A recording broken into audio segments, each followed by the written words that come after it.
नमस्कार दोस्तों, आज मैं आप लोगों के लिए लेकर आई हूँ महान लेखक मुंशी प्रेमचंद द्वारा लिखी कहानी प्रायश्चित का पहला भाग। उम्मीद करती हूँ ये कहानी आप सभी को बहुत पसंद आएगी। पसंद आए तो इसे लाइक कीजिएगा, शेयर कीजिएगा और मेरे चैनल को सब्सक्राइब कीजिएगा। चलिए बढ़ते हैं कहानी की ओर। दफ्तर में जरा देर से आना अफसरों की शान है। जितना ही बड़ा अधिकारी होता है उतनी ही देर से आता है और उतने ही सवेरे जाता भी है। चपरासी की हाजिरी 24 घंटे की, वह छुट्टी पर भी नहीं जा सकता, अपना एवज देना पड़ता है। खैर, जब बरेली जिला बोर्ड के हेड क्लर्क बाबू मदारी लाल 11 बजे दफ्तर आए तब मानो दफ्तर नींद से जाग उठा।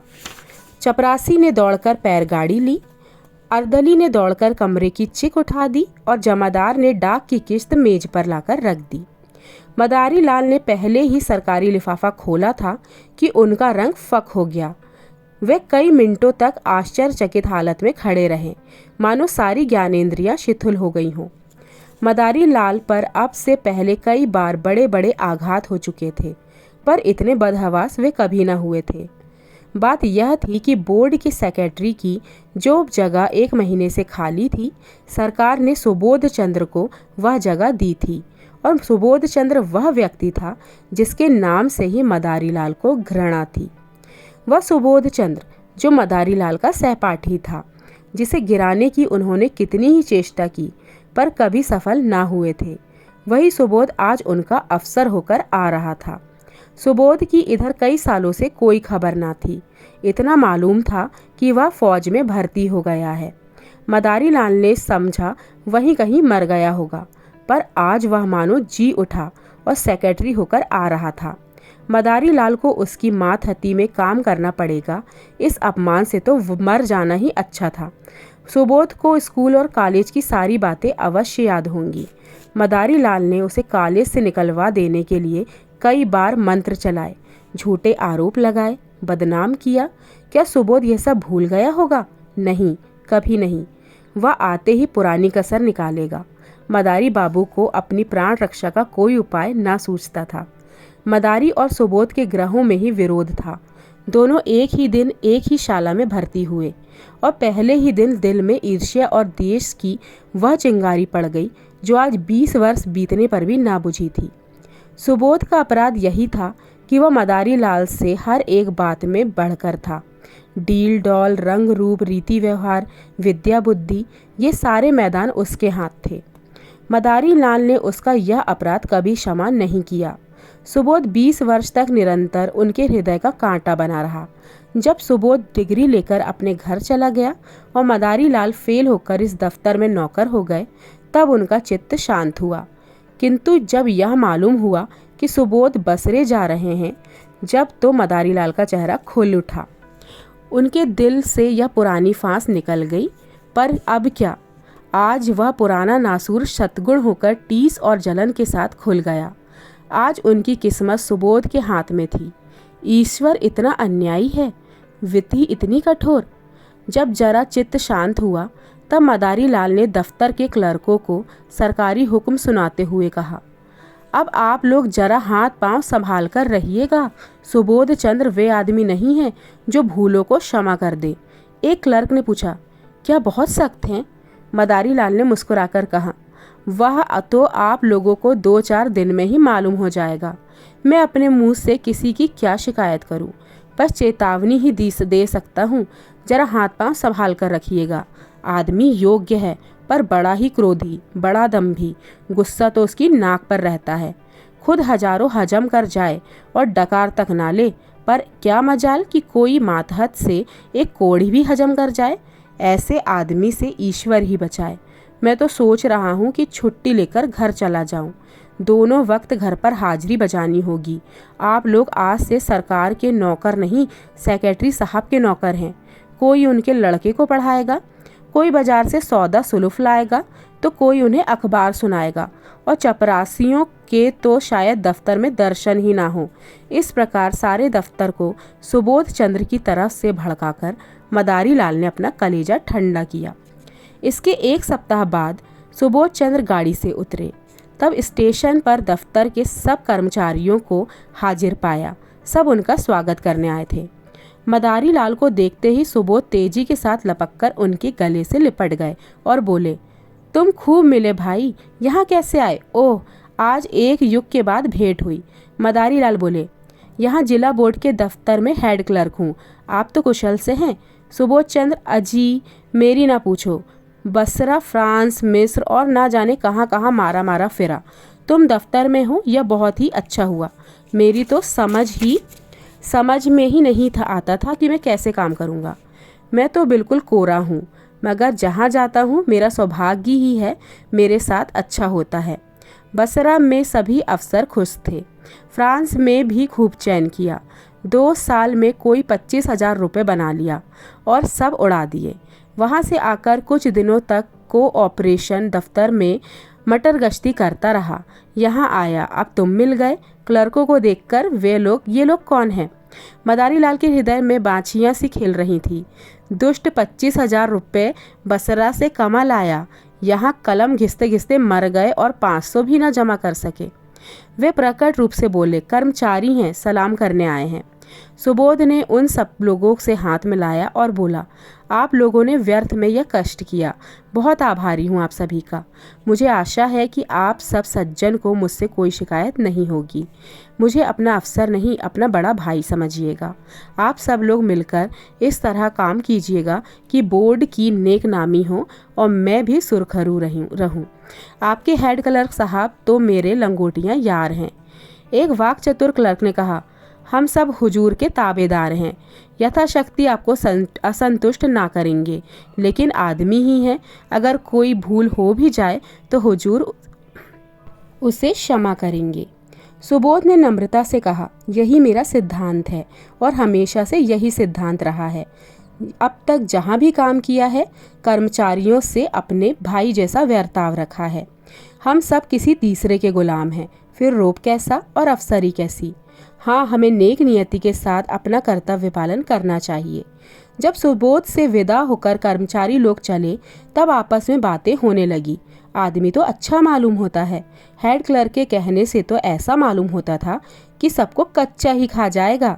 पहले सभी ऐसी ही बातें करते हैं, ये दिखाने के दांत हैं। सुबोध को आए 1 महीना गुजर गया। बोर्ड के क्लर्क, अर्दली, चपरासी सभी उसके बर्ताव से खुश हैं। वह इतना प्रश्नचित्त है, इतना नम्र है कि उससे जो भी मिलता है उसका मित्र बन जाता है। कठोर शब्द तो उसकी जुबान पर आते ही नहीं। मदारी लाल ने पहले कर्मचारियों को भड़काना चाहा, सफल न हुए। बोर्ड के मेंबरों को भड़काना चाहा, मुँह की खाई। ठेकेदारों को उभारने का बीड़ा उठाया, लज्जित होना पड़ा। मदारी लाल चाहते थे कि भूस में आग लगाकर दूर से तमाशा देखे। सुबोध से यूं हंसकर मिलते, यूं चिकनी चुपड़ी बातें करते मानो सच्चे मित्र हों, पर घात में लगे रहते। सुबोध में सब गुण हैं, पर आदमी पहचानना न जानते थे। वे मदारी लाल को अब भी अपना दोस्त समझते थे। एक दिन मदारी लाल सेक्रेटरी साहब के कमरे में गए, तब कुर्सी खाली देखी। वे किसी काम से बाहर चले गए थे। उनकी मेज़ पर 5,000 के नोट के बंडल रखे हुए थे। बोर्ड के मदरसों के लिए कुछ लकड़ी का सामान बनवाए गए थे, उसी के दाम थे। ठेकेदार वसूली के लिए बुलाया गया था। आज ही सेक्रेटरी साहब ने चेक भेजकर खजाने से रुपए मंगाए थे। मदारी लाल ने बरामदे से झांक कर देखा, सुबोध का कहीं पता नहीं था। उनकी नीयत बदल गई। मदारी लाल की ईर्ष्या में लोभ का सम्मिश्रण हो गया। कांपते हुए हाथों से पुलंदे उठाए, पतलून की दोनों जेबों में भरकर तुरंत कमरे से निकले और चपरासी को पुकारकर बोले, बाबूजी भीतर हैं।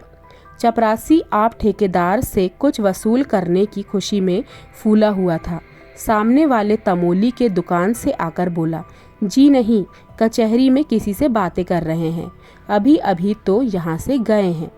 मदारी लाल ने दफ्तर में आकर एक क्लर्क से कहा, यह मिसिल ले जाकर सेक्रेटरी साहब को दिखाओ। क्लर्क मिसिल लेकर चला गया। जरा देर से लौटकर बोला, सेक्रेटरी साहब तो कमरे में नहीं है, फाइल रखकर आ गया हूँ। मदारी लाल ने मुंह सिकोड़कर कहा, कमरा छोड़कर कहाँ चले जाया करते हैं साहब, किसी दिन धोखा उठाएंगे। क्लर्क ने कहा, उनके कमरे में दफ्तर वालों के सिवा और जाता ही कौन है। मदारी लाल ने तीव्र स्वर में कहा, तो क्या दफ्तर वाले सबके सब देवता हैं?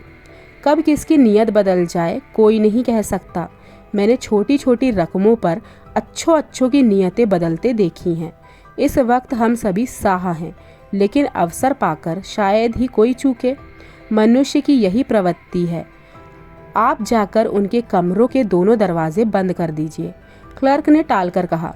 चपरासी तो बैठा है दरवाजे पर। मदारी लाल ने झुंझलाकर कहा, आपसे मैं जो कह रहा हूँ वह कीजिए। कहने लगे, चपरासी बैठा हुआ है। चपरासी कोई ऋषि मुनि है? चपरासी ही को छुड़ा दे तो आप उसका क्या कर लेंगे? जमानत भी है तो 300 की, यहाँ एक एक कागज लाखों का है। यह कहकर मदारी लाल खुद उठे और दफ्तर के द्वार दोनों तरफ से बंद कर दिए। जब मदारी लाल का चित्त शांत हुआ तब नोटों के पुलिंदे जेब से निकालकर एक अलमारी में कागजों के नीचे अच्छी तरह से छिपाकर रख दिए। फिर आकर अपने काम में व्यस्त हो गए।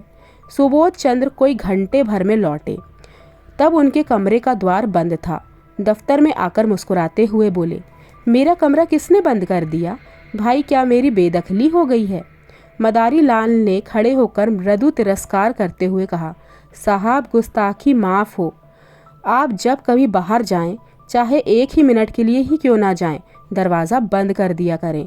आपकी मेज़ पर रुपए पैसे और सरकारी कागज पत्र बिखरे पड़े होते हैं। ना जाने किस वक्त किसकी नीयत बदल जाए। मैंने अभी सुना कि आप कहीं गए हैं तो दरवाजे बंद कर दिए। सुबोध चंद्र द्वार खोलकर कमरे में गए और सिगार पीने लगे। मेज पर नोट रखे हुए हैं, इसकी खबर ना थी। सहसा ठेकेदार ने आकर सलाम किया तो सुबोध कुर्सी से उठ बैठे और बोले, तुमने बहुत देर कर दी, तुम्हारा ही इंतज़ार कर रहा था। 10 ही बजे रुपए मंगवा लिए थे और रसीद लाए हो ना? ठेकेदार, हुजूर रसीद लिखवा लाया हूँ। सुबोध चंद्र, तो अपने रुपए ले जाओ। तुम्हारे काम से तो मैं खुश नहीं हूँ। लकड़ी तुमने अच्छी नहीं लगाई और काम में भी सफाई नहीं है। अगर ऐसा ही काम करोगे तो ठेकेदारों के रजिस्टर से तुम्हारा नाम हमेशा के लिए निकाल दिया जाएगा। यह कहकर सुबोध ने मेज पर निगाह डाली। वहाँ नोटों के पुलिंदे ना थे। सोचा शायद किसी फाइल के नीचे दब गए होंगे। कुर्सी के समीप के सभी कागज उलट पुलट डाले, मगर नोटों का कहीं पता ना चला। ये नोट कहाँ गए? अभी तो यहीं रखे थे, कहाँ जा सकते हैं? सुबोध बार बार फिर फाइलों को उलटने पुलटने लगे। दिल में जरा जरा धड़कन होने लगी। सारी मेज के कागज छान डाले, पुलिंदे का पता नहीं चला। तब वे कुर्सी पर बैठकर इस आधे घंटे में होने वाली घटनाओं की मन में आलोचना करने लगे। चपरासी ने नोटों के पुलिंदे लाकर मुझे दिए, खूब याद है। भला यह भी भूलने की बात है? और इतनी जल्द? मैंने नोटों को लेकर यहीं मेज पर रखा था, गिना तक नहीं था। फिर वकील साहब आ गए, पुराने मुलाकाती थे, उनसे बातें करता रहा। जरा उस पेड़ तक चला गया, उन्होंने पान मंगवाए, बस इतनी ही देर हुई। अब गया हूँ तब पुलिंदे रखे हुए थे, खूब अच्छी तरह याद है। अब ये नोट कहाँ चले गए? मैंने किसी संदूक, दराज या अलमारी में तो नहीं रख दिए? शायद दफ्तर में किसी ने सावधानी के लिए उठाकर रख दिए हों। यही बात है, मैं व्यर्थ ही इतना घबरा गया। छी! तुरंत दफ्तर में आकर मदारी लाल से बोले, आपने मेरी मेज़ पर से नोट तो उठाकर नहीं रख दिए कहीं? मदारी लाल ने भौचक्के होकर कहा, क्या आपकी मेज़ पर नोट रखे हुए थे? मुझे तो खबर ही नहीं। अभी पंडित सोहन लाल एक फ़ाइल लेकर गए थे, तब आपके कमरे में देखा। जब मुझे मालूम हुआ कि आप किसी से बात करने चले गए हैं, तब दरवाजे बंद करा दिए। क्या आपको कुछ नोट नहीं मिल रहे? सुबोध आंखें फैलाकर बोले, अरे साहब, पूरे 5,000 के हैं, अभी अभी चेक भुनाया है। मदारी लाल ने सिर पीट कर कहा, पूरे 5,000? हे भगवान, आपने मेज पर खूब देखा है ना? अजी, 15 मिनट से तलाश कर रहा हूँ। चपरासी से पूछ लिया कि कौन कौन आया था। आइए जरा आप लोग भी आइए और तलाश कीजिए, मेरे तो होश उड़ गए हैं। सारा दफ्तर सेक्रेटरी साहब के कमरे की तलाशी लेने लगा। मेज़, अलमारियां, संदूक सब देखे हैं, रजिस्टरों के वर्क उलट पलट कर देखे हैं, मगर नोटों का कहीं पता नहीं। कोई उड़ा ले गया। अब इनमें से कौन शुबूह हुआ था? सुबोध ने अपनी लंबी सांस ली और कुर्सी पर बैठ गए। चेहरे का रंग फक हो गया, जरा सा मुंह निकल आया। इस समय कोई उन्हें देखता तो समझता महीनों से बीमार हैं। मदारी लाल ने सहानुभूति दिखाते हुए कहा, गजब हो गया और क्या, आज तक कभी ऐसा नहीं हुआ यहाँ पर। मुझे यहाँ काम करते 10 साल हो गए, कभी धेले की चीज़ गायब नहीं हुई। मैं आपको पहले दिन से सावधान कर देना चाहता था कि रुपए पैसे के विषय में होशियार रहिएगा, मगर शुद्धनी थी, ख्याल ना रहा। जरूर बाहर से कोई आदमी आया और नोट उड़ाकर गायब हो गया। चपरासी का यह अपराध है कि उसने किसी को कमरे में जाने ही क्यों दिया। वह लाख कसम खाए कि बाहर से कोई नहीं आया, लेकिन मैं इस बात को नहीं मान सकता। यहाँ से तो केवल पंडित सोहनलाल एक फाइल लेकर गए थे, मगर दरवाजे ही से झांक कर चले गए। सोहनलाल ने सफाई दी, मैंने तो अंदर कदम ही नहीं रखा साहब। अपने जवान बेटे की कसम खाता हूँ जो अंदर कदम रखा भी हो। मदारी लाल ने माथा सिकोड़कर कहा, आप व्यर्थ में कसम क्यों खाते हैं? कोई आपसे कुछ कहता है? सुबोध के कान में, बैंक में कुछ रुपए हों तो निकालकर ठेकेदार को दे दिए जाएं, वरना बड़ी बदनामी होगी। नुकसान तो हो ही गया, अब उसके साथ अपमान क्यों हो? सुबोध ने करुण स्वर में कहा, बैंक में मुश्किल से 200-400 रुपए होंगे भाईजान। रुपए होते तो क्या चिंता थी, समझ लेता। जैसे 25,000 उड़ गए वैसे ही 30,000 भी उड़ गए। यहाँ तो कफन को भी कौड़ी नहीं। उसी रात को सुबोध चंद्र ने आत्महत्या कर ली। इतने रुपयों का प्रबंध करना उनके लिए कठिन था।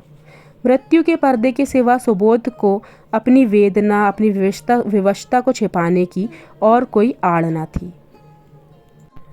तो दोस्तों, यहीं पर समाप्त होता है हमारी कहानी का भाग 1। दोस्तों, मुझे तो कहानी बहुत ही इंटरेस्टिंग लग रही है और सुबोध चंद्र के लिए बहुत दुख भी हो रहा है। बेचारे ने मदारी लाल की वजह से आत्महत्या कर ली। आपको ये कहानी कैसी लग रही है कमेंट सेक्शन में ज़रूर बताइएगा।